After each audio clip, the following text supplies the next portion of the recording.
Hello, football lovers. Welcome again to another section or another segment of this this Rep Your Team, fan debate. It was getting hot that the last segment we had, and I had to step out. I didn't want to get caught in the crossfire. But the first segment we talked about the league position of each of our teams. It's a pity Tule can't join us again, the Manchester United fan. He can't join us, but we just have to move on. We just have to continue. And with the Chelsea, Arsenal, and Liverpool guys represented here. So we talked about the first segment, considering the current league table. Are you impressed? And we aired our opinion. And also the second segment, after 8 games, is the title chase feasible or not? And in the second part, we dabbled a bit into the third segment, which we're about to start now, which is concerning the manager's tactics and formation.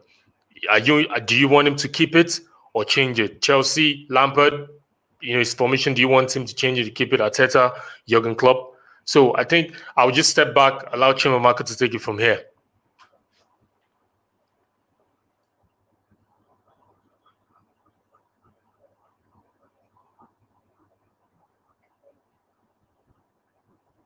You're muted. Chimamaka, on mute. You're muted. Okay, I'm back. Thank you so much, Ehis. So this segment I'll be handling it. We'll be talking more of tactics and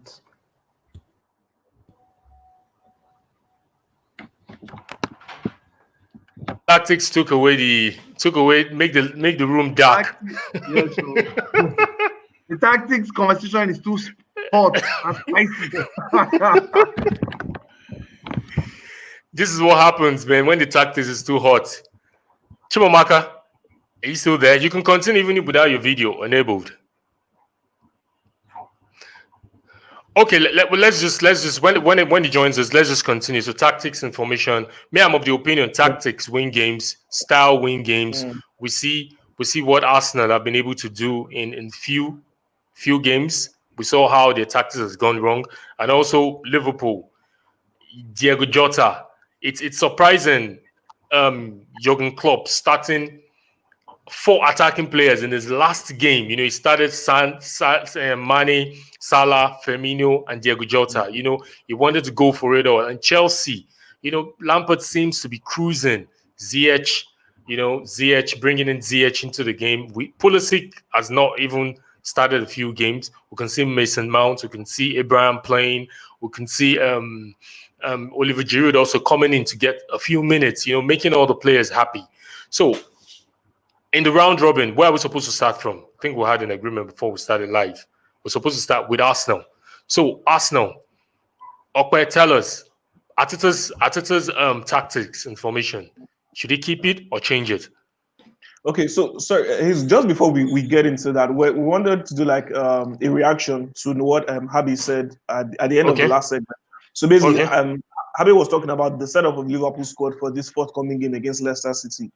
And then I think Harbey has forgotten about the fact that, that team has fitness issues. Apart from some of the players that most likely have COVID, we only know that for sure that Mohamed Salah is out due to COVID. There are doubts about Sadio Mane being in that team. Now, why is Liverpool going to be susceptible to defeat against Leicester City? We take a look at the way Leicester City has been set up so far this season. The inclusion of Wesley Fofana into that team has allowed them to play with a 3 at the back, and then you now have Christian Fuchs back in the team as the left-sided CB. That Leicester City team now expands their gameplay and effectively penetrates through the middle as well. You take a look at that game against Arsenal. See the way they were able to create opportunities and finish off one brilliant opportunity which they had, starting from Yuri Tillemans to James Maddison to Cengiz Undas and then Jamie Vardy. He had not even played up to 10 minutes and he was there just to dispatch the goal. Jamie Vardy is currently one of the best players in the world above the age of 30. There is a reason for that. You take a look at his speed with the ball and off the ball, the way he's able to find all those spaces between those defenders. Even if Liverpool had their best centre-back pairing in Virgil van Dijk and Joel Matip, Jamie Vardy would still be a terror to the Liverpool defense due to his pace and his ability to find those spaces in between. Don't forget about the fact that Liverpool love their wing backs to play high up the pitch. So it doesn't matter if it's Alexander-Arnold and Robertson. It doesn't matter if it's going to be Neco Williams and Sneakers. It doesn't matter if it's going to be James Milner that will be in that fullback position. Liverpool will get caught on the counter. If Jurgen Klopp approaches that game against Leicester the same way he played the last game with 4 attackers, trust me, Liverpool will receive a thumping at Anfield. There is no doubt about that. If I take you back into that midfield position, keep in mind that Leicester City have been without Wilfred Ndidi throughout this season so far. But then again, you take a look at those crop of players right now. They were able to sign Castagna from Atlanta. It's been a brilliant addition. Someone who has also been debutizing at right back for them. He's a brilliant midfielder. They've got the Belgium Dennis Pratt. They've got Yuri Tillemans. They've got an informed again James Maddison. That Leicester City midfield is beautiful. And then you've got a showstopper in Mendy as well, playing for Leicester City. It's going to be difficult for Liverpool to play that tip-tap of football that they want to do, string out those passes in the midfield and then move it over to the forward line, because that Leicester City midfield is going to choke them. You have a Thiago Silva who's going to be returning, has not really played a good number of games, battled with injury, battled with COVID-19. Jordan Henderson is not back to 100% fitness. These players will get exhausted if they want to play their usual gameplay against Leicester City, because these guys are all guns blazing, firing on all cylinders. Harbey, you need to be careful. Liverpool is going to be on fire against Leicester City. That means over to you. Wow. Okay, so I feel like the only thing that Okwe did not say that I would add is, bro, who's going to stop James Vardy? Who? Is it Fabinho? Is it Matip? Like my friends in the office, they say, make I turn Q. Like nobody is stopping James Vardy, right? If like it's one of those days where Brendan Rodgers now tells Maddison that, you know what, bro, enjoy yourself. Like Maddison on a very good day is dangerous. It's just like Jack Grealish, right? These guys are dangerous. Again, who in your midfield can stop him? Henderson is old. You don't have like Gigi. Is it Gigi that is also 30? Is it Gigi that will now come? No. So you also need you need Fabinho to actually come front and play DM. Not go and sleep in the defense. You need one of those young boys that are actually pacey. One of those young boys that are fast. I'm helping you. I'm building your own squad. Hope you know. So I'm trying to so bring Fabinho forward. One of those young boys that I don't know his name, the one that won man of the match, that started his debut. Yeah, exactly. Let's have that boy. Let him play beside Matip. I feel like Matip is very slow in making decisions, right? He reminds me a lot of this guy, Paulista and Gabe and Socrates, right? So Matip is very slow. You need that boy to go and make all those quick decisions for him. Let the boy run to the front and make those kind of decisions. Let Fabinho step up, because nobody is stopping Maddison in that midfield. Nobody is stopping Tillemans in that midfield. Nobody is stopping those two, right? Pryor comes in. There's Barnes. Barnes too comes in. Nobody is stopping these guys, right? I don't. It's impossible. Like, I'll be genuinely shocked if you guys draw that match. I'll be genuinely shocked. You know, because I think Abe is not even fussed about all you guys' counter reaction to his analysis. He's just so confident that Liverpool will do the needful, because he's just chilling. Yeah, he's chilling. He's chilling. But you know, the flip side to this is this season has been unpredictable. There are games where you feel you go into that game, this team will trash this team, and the result that gets to you, you'll be surprised. So I understand the parts. I understand, to put a balance to this, I understand Abe's point of view as a fan. He has to be optimistic, and I understand the parts where Damini, Okwe, and also Chimamaka are coming from. Due to the injuries, due to the players being out, Salah testing positive, Thiago coming back not really fit, and also Fabinho coming back, you know, and the threats that Leicester City the threats they carry, I just feel Jurgen Klopp needs to be tactically sound that day to be able to handle Leicester City. But it's all good that we analyzed it. It's all good we looked into it. And we know if Liverpool loses that match, oh geez, Abe is in for it. Abe is in for it. Chimamaka, Okpe, Damini, they're going to gun you down, is in for it. So, so switching to this segment, managers' tactics, and also, do you want them to keep it or leave it? So, Chimamaka, we hope the tactics don't switch off your light this time around. You have to pray for power to be steady. So it's one of those things we've come to face. Yeah, over to Abe once more. So are you sticking with Klopp's formation, or you're changing the formation? And if you're going to be changing the formation, why?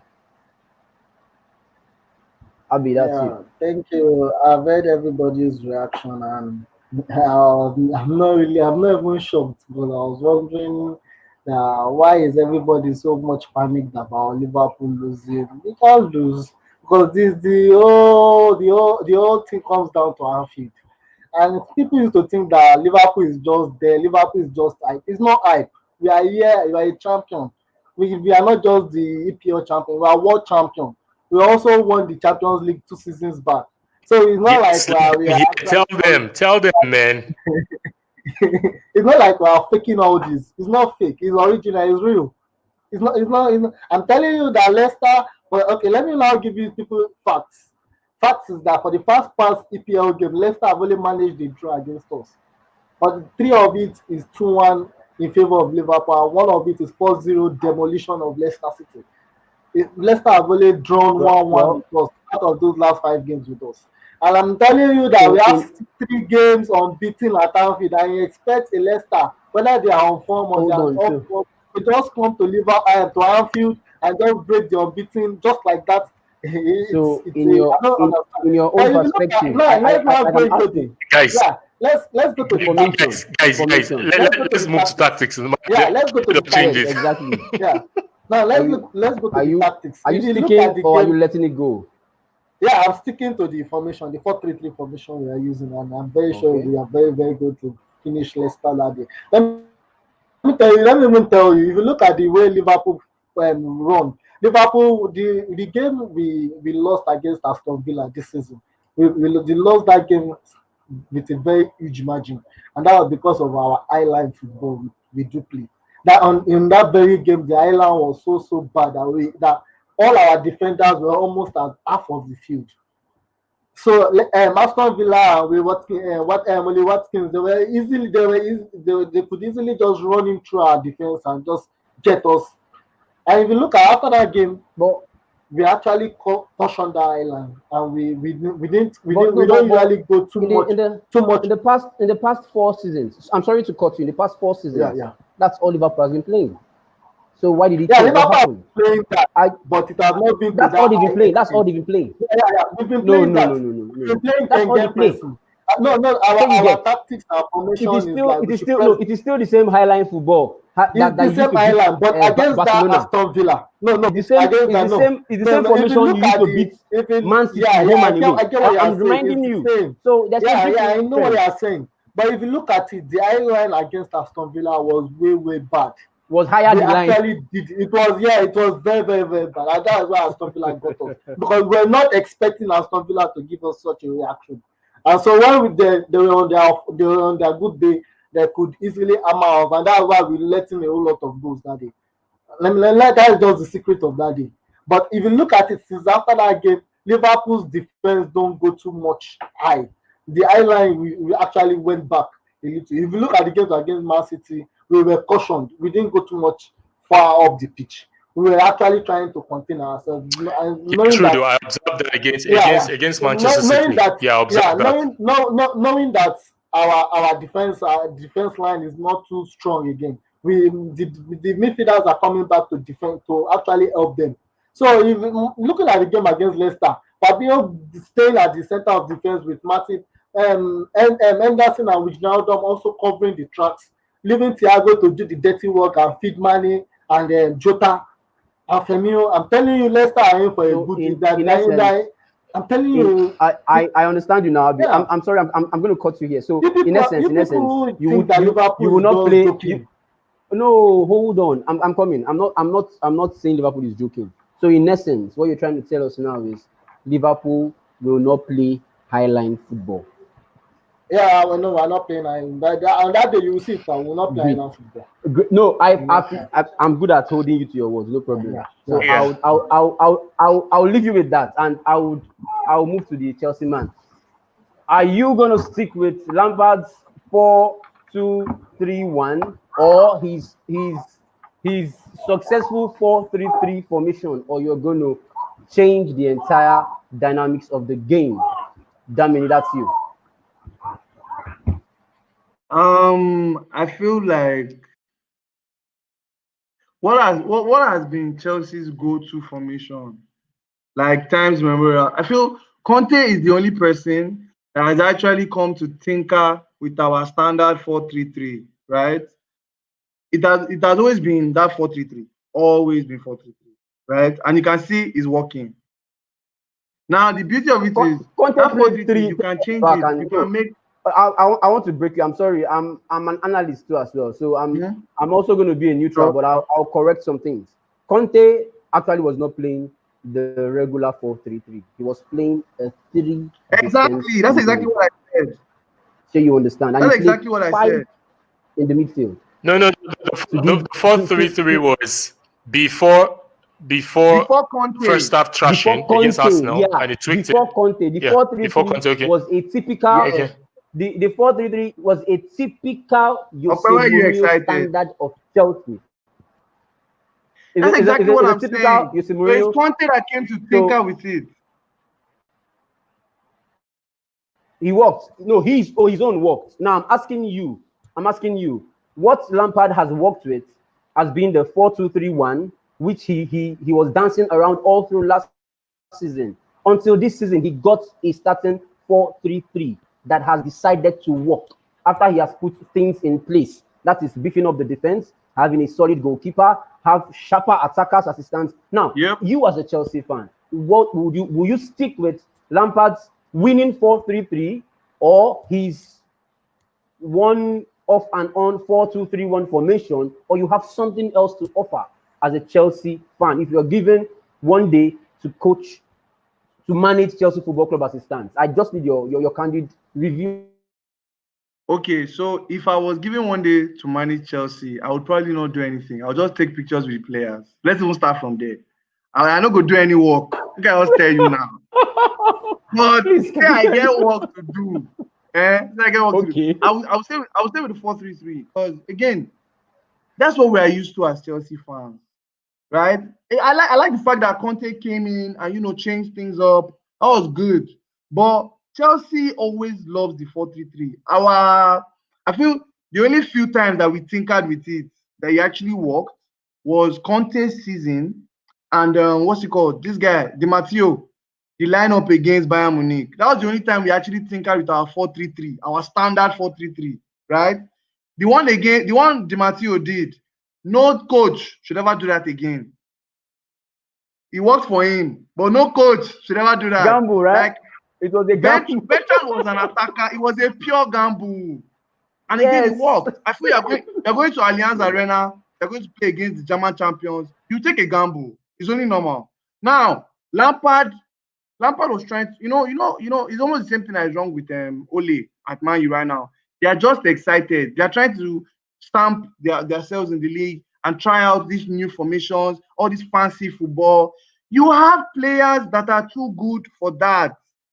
Like, imagine Kai running forward, going to play behind. They are moving Werner. You are moving Werner to the flanks.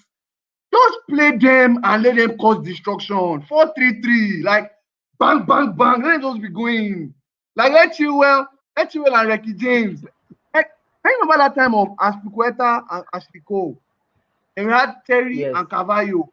No, it was not later. It was Ivanovic. It was Ivanovic and Ashley Cole. You can remember. Okay, or if you're talking about Ashley Cole, Carvalho, we had Ferreira. We We had Yeah, that's true. Carvalho, and we had John Terry. That's true. Then I we meant had Ivanovic. Ashley Cole. I meant Ivanovic. Ivanovic. Can you a goal against City, where I think somebody threw, I think it was Shola, somebody threw the ball, and Ivanovic hit this beautiful volley. Boom! Like that's what Chelsea is right now. Like I see Ricky James doing that kind of thing. Like Kai is just, I don't know how to explain it. Like then there's Timo Werner. Like guys, you are seeing my boy. Like there's Timo Werner. There is Pulisic. A healthy Pulisic. I'm going to make another very bold claim. A healthy Pulisic is better than a Jordan Sancho. Yes, I said it. A healthy Pulisic is better than a Jordan Sancho. He will bang in the goals and the assists. That guy will cause disruption. That will be for another episode. let's don't cost. And then there's Timo Werner. I was about to say that. Timo Werner. There's DH. My Moroccan magician. Come on now, guys. So I'm definitely keeping that formation, man. I hope Damini keeps this energy when Chelsea start getting thumped. I hope he keep this energy. Chelsea ain't getting thumped, man. We ain't getting thumped. No thump.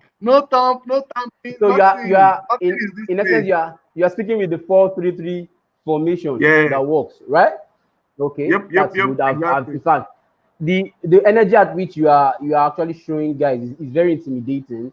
I'm happy that the Liverpool guy is very reserved and he's good at taking in banter. He just soaks it up. He takes in pressure and the likes. Well, I can't say so much for the Arsenal guy. The thing is, he's been very, very discreet with his own decisions when being asked. So now I'll throw it to you, Okwe. Are you going to stick with Arteta's formation, or you have an alternative that you feel and believe is going to work? Tactically, what would you do? No, we can't. Arsenal cannot stick with the three at the back going forward. That's after January, in my own opinion. Arsenal cannot get into the top four with that. Why is that? Because we're not consistent with it. If that Arsenal team does not have certain personnel in the squad, it's very difficult for them to win games. When Arteta comes up against teams that try to play with the same style, or teams that are very aggressive with the high pressing as well, it's very difficult for Arsenal to actually win games because there is no other plan B. Now, I believe the formation going forward for Arsenal with Thomas Partey has to be 4-3-3. Now, we already know that Mesut Ozil has been exiled from the squad. So with this current crop of players, how can Arsenal operate with the 4-3-3 at the back? It's simple. You have Ben Leno in goal. You have the wing backs, or rather, you have the full backs in Hector Bellerin and Kieran Tierney. In the middle, you have to make with Gabriel Magalhaes and Rob Holding, because Rob Holding is a more composed player on the ball compared to David Luiz. David Luiz does not have pace with him. So if we're talking about Arsenal coming up against teams who have fast track forwards, definitely Rob Holding is that player that you want there alongside Gabriel Magalhaes. Now in that, we're talking about the holding midfielder, Thomas Partey, undoubted. And then now the double eights. Arsenal have a couple of options in this position. But for me, the starting players have to be Granit Xhaka and Dani Ceballos. These players will be able to keep a hold of the ball, control tempo, and be able to create opportunities. Xhaka's position on that side of the field is very important because, look, we know the way Arteta loves to play with the 4-3-3.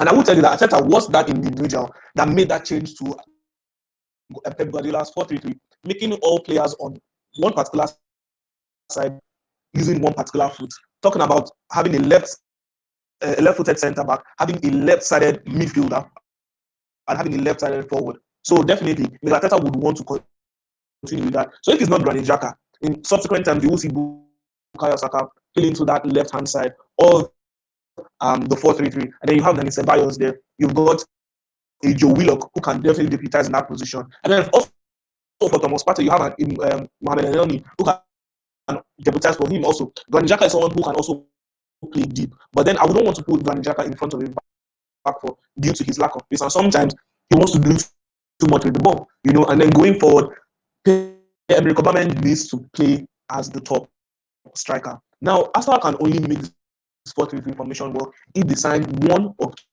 two players. Now, before during the summer transfer window, Arsenal was rumored to actually sign Houssem Aouar for 50 million euros. Now, it had to be an option for them. Sadly, Arsenal could not get both Aouar and Thomas Partey.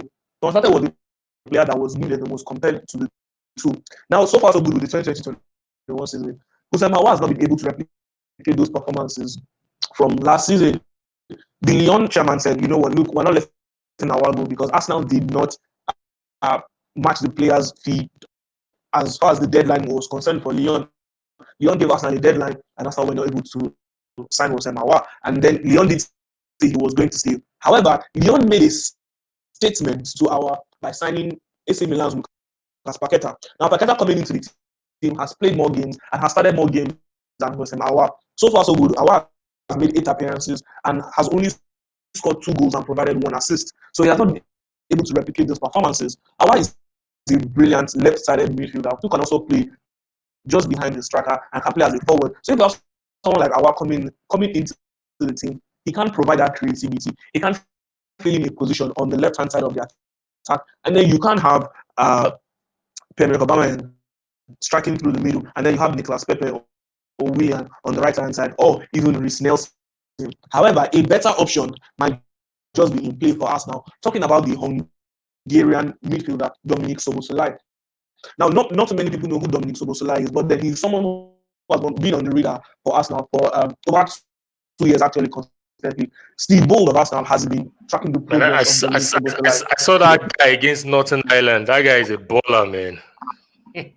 He is. Look, he's one hell of a baller. He's just 20 years old, and then he's effective with both feet. Can strike the ball very well, whether his left leg or his right leg. Recently, just helped Hungary to qualify for the next round of the Nations League. He plays for RB Salzburg, and he's a fantastic player. Someone who can play on the left wing, someone who can play as a central midfielder, and then can also play on the left-hand side of the midfield. Now, what is it about Szoboszlai that can just do it for Mikel Arteta and also for Arsenal in terms of business? Szoboszlai is going to cost Arsenal less than what Houssem Aouar will cost. Szoboszlai's current market value is 25 million euros. And guess what? There's something else that is juicy about this deal. Arsenal can pay in installments. So he's from January. That clause in his contract can be triggered, and Arsenal can pay twice in installments. RB Salzburg allows that to happen. So I mean, it's going to be a fantastic deal for him. Let me tell you about his numbers so far this season. 13 appearances in all competitions, including the Champions League. 13 appearances, 9 assists. 9 assists and 5 goals. That's brilliant for an attacking midfielder. Not so many midfielders can do that in terms of the numbers. One other midfielder that comes to mind in terms of numbers has to be Bruno Fernandes. After Bruno Fernandes, the last mold of a midfielder that I did see ever in the world of football was Frank Lampard. Frank Lampard was one of those players who was able to produce ridiculous numbers from the midfield position. So after Lampard, I did not see any mold of a player again till Bruno Fernandes. And currently, I'm seeing a third generation type of attacking midfielder in Dominik Szoboszlai. If Arsenal signing is going to be brilliant, going to be fantastic, he will be a long-term player for Arsenal and will be a great addition to the squad. So now Arsenal have the choice. Either you sign either Szoboszlai or Houssem Aouar before you then switch to 4-3-3. Thank you very much for that. Well, one of our fans dropped a message, and I'll quote his message. He said, Arsenal and prospect signings, when will they challenge for the league like this?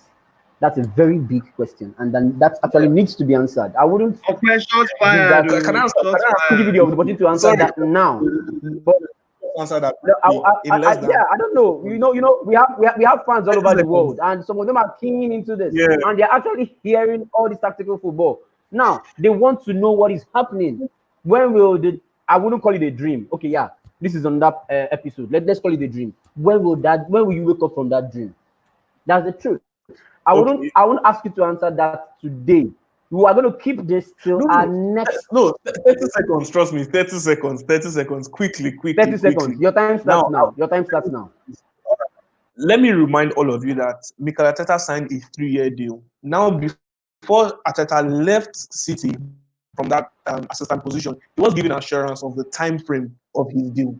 According to Mikel Arteta and his plans, by the end of the third year of his current contract, Arsenal should be able to win the Premier League title. And I would tell you that currently Arteta promised Arsenal fans Champions League in 3 years, and Willian attested to it. And he told that to William too as well. So that is, it has been seconded. Exactly. And I will remind you that currently Arteta is ahead of his plan. Not possible. Stop saying that. Hold on. Because Arsenal have already won 2 trophies. So look at the time frame in which Arteta took over at Arsenal. You can see the changes already. There's more confidence with the players. The mental aspect is different. That mental aspect is what that team was starting to lose under Wenger, just before Wenger left. Look, it's not all about what you do on the field, but you need to think like a champion to actually be a champion. There's got the mental aspect on lockdown. Now all that is left is for these players to be able to be more confident on the ball and then just adhere to Arteta's tactics. I'm going to cut you here. Thank you. With time, but as it stands, we don't have 3 years until you guys. That's for us now. So thank you very much, guys. We have so much to talk about. We would have loved to extend this, but because of our fans and every one of us, we've actually dedicated our time to getting this accomplished. Thank you guys for this. I know those all over the world who have been viewing this, who have been seeing this, would have so much comments to drop. They have so much contributions to make. You can do that on our social media pages. But before I continue that, let me send it over back to Ehis to continue from where I stopped. Over to you, Ehis.